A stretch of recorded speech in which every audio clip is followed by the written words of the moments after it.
ఎక్కడా ఎక్కడా ఎక్కడా ఎక్కడా రాయ్ రాయ్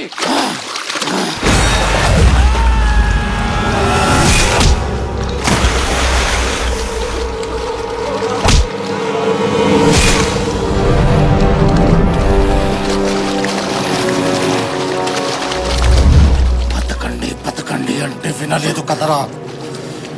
కోత మొదలైంది. రాత రాసిన భగవంతుడు వచ్చిన ఆపలేడు.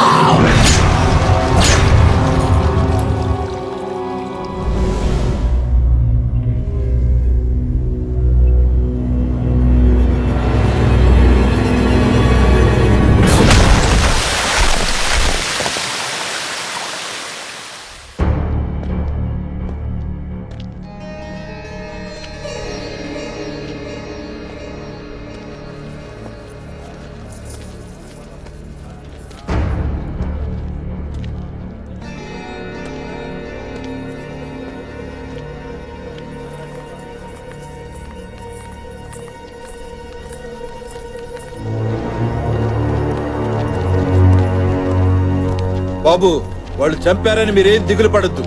చచ్చే వరకు మీ వెనకాల మేముంటాం.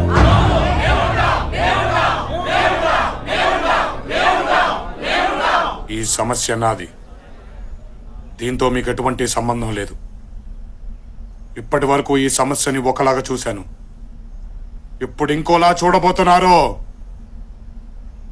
ఈ ఇంటి వారసుడుగా అది నా బాధ్యత. మీరందరూ బయలుదేరొచ్చు. అయ్యా వారసుడు గారు, బాగున్నారా? బాగా సెటిల్ అయ్యావు. ఎంత ధైర్యం రా నీకు ఇంట్లో అడుగు పెట్టడానికి? ఆగండి ఆగండి, నేను చెప్పేది వినండి. ఆగండి. ఒక్క విషయం తేల్చడానికి వచ్చాను. మీరు ఇంటి బిడ్డగా చూస్తున్నవాడు హైదరాబాద్ లో ఒక్క అనాథ.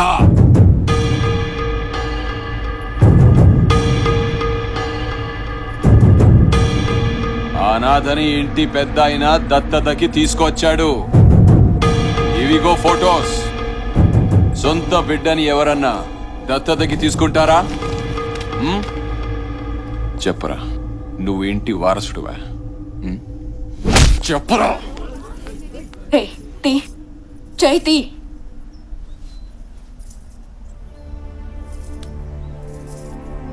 నా మీద ఒట్టేసి చెప్పు, నువ్వు నిజంగా మా తమ్ముడివి కదా?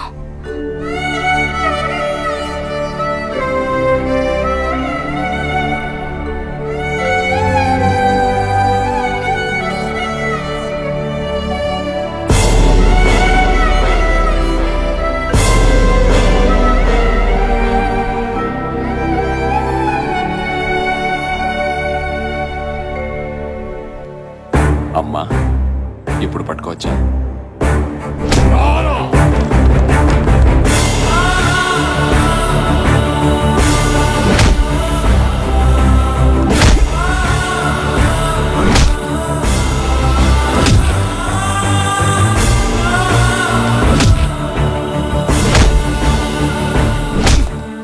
ఇక్కడ సెటిల్ అయ్యావంటే ఇంటి వారసుడిని ఏం చేశావు? ఏం చేశావు? చంపావు కదూ?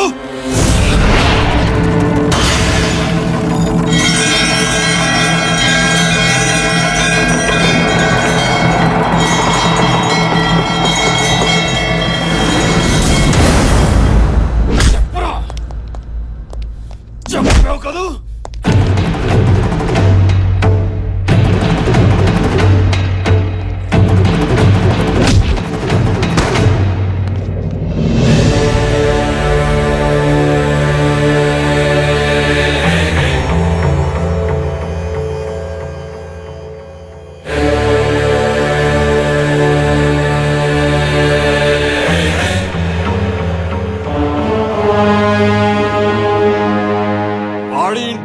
చంపాడు. 25 సంవత్సరాల క్రితం ప్రాణం లేకుండా పుట్టిన నా బిడ్డని వీడెలా చంపుతాడ్రా?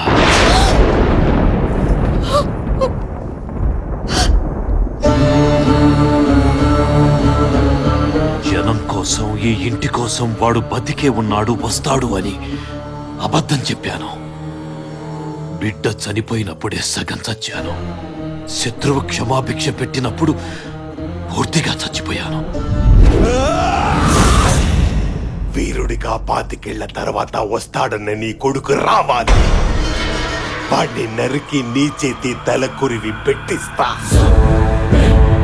అప్పటి వరకు నిన్ను చావనివ్వడం, నేను చావను. ఒకవేళ పౌరుషంతో నువ్వు చస్తే నీ ఇంట్లో ఎవరు బతకరు.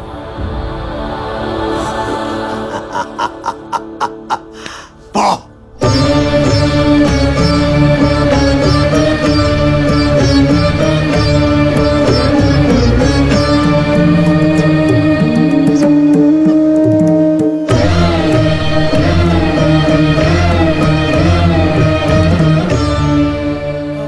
ప్రతి సంవత్సరం చినరాజా పుట్టినరోజని మీరందరూ పండగ చేసుకుంటుంటే నేను లోపల పిండం పెడుతూ బతికాను.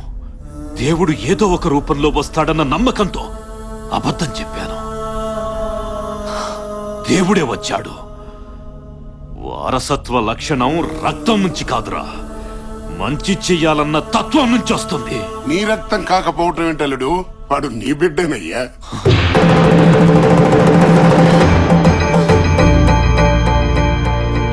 ఆనాడు నా బిడ్డ బాధ చూడలేక నేను చెయ్యరాని తప్పు చేశాను. ఈ రోజు చాలా మంచి రోజమ్మా. పండంటి మగబిడ్డను కంటావు. వద్దు నాన్న, ఆడపిల్లే కావాలనుకుంటున్నా.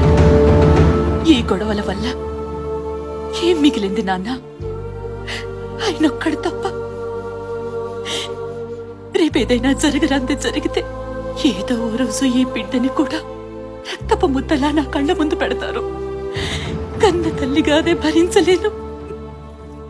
నా బిడ్డ కోరిక నిజం చెయ్యాలి అంటే ఈ వంశంలో పుట్టే బిడ్డ శత్రువును చంపేవాడు కాదు, శత్రుత్వాన్ని ఆపేవాడు కావాలి. యుద్ధం చేసేవాడు కాదు, యుద్ధాన్ని ఆపగలిగేవాడు కావాలి. వాడు ఈ ప్రాంతంలోనే పెరుగుంటే చంపడమో చావటమో రెండే తెలిసేవి. కానీ వాడికి ప్రాణం విలువ తెలియాలి, బ్రతుకు విలువ తెలియాలి, ఆకలి విలువ తెలియాలి, కష్టం తెలియాలి, కన్నీటి విలువ తెలియాలి అని అనాథాశ్రమంలో పడేస్తే అల్లారు ముద్దుగా పెరగాల్సిన వాడు అనాథగా అల్లాడిపోయాడు. 10 మందికి వెండి కంచాల్లో అన్నం పెట్టాల్సిన వాడు అన్నం కోసం ఆకలితో ఎదురు చూశాడు. పట్టు పరుపుల మీద పడుకోవాల్సిన నా బిడ్డ ఫుట్పాత్ల మీద పడుకున్నాడు.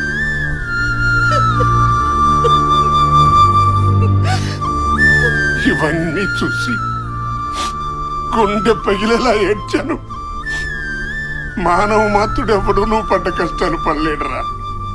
నువ్వు 0తో మొదలై 100 దాకా ఎదగాలనే ఇవన్నీ చేశానురా. కానీ ఏనాడు నిన్ను వదిలిపెట్టలేదు. ఆఖరికి ఆడబిడ్డతో సహా నిన్ను కాచుకునే ఉన్నావు. నన్ను క్షమించరా.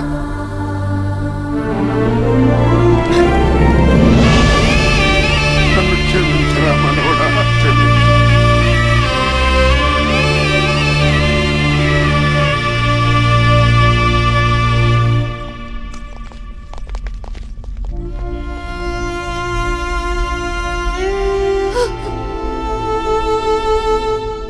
అసలు మగపిల్లలే వద్దనుకున్న నువ్వు జనం కోసం చంపో లేదా చావు అనటానికి నీలో నువ్వు ఎన్నిసార్లు చచ్చిపోయి ఉంటావమ్మా.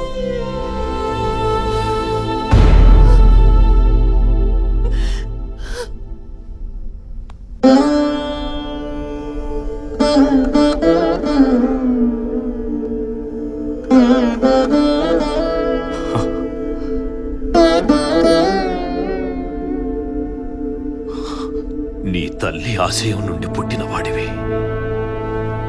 ఇప్పుడు నాకు నీలో 70 ఏళ్ల చరిత్రని తిరగరాసేవాడు కనిపిస్తున్నాడు. 25 సంవత్సరాలుగా నేను ఎదురు చూసింది, నీ తల్లి ఎదురు చూసింది, బిడ్డల్ని పోగొట్టుకున్న ఈ జనం ఎదురు చూసింది ఈ రోజు కోసమే.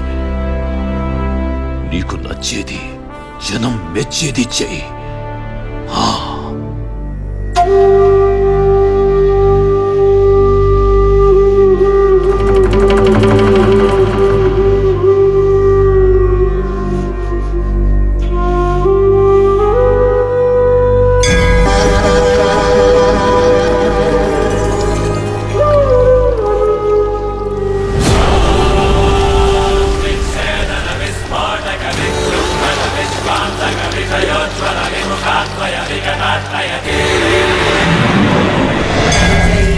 విజయీ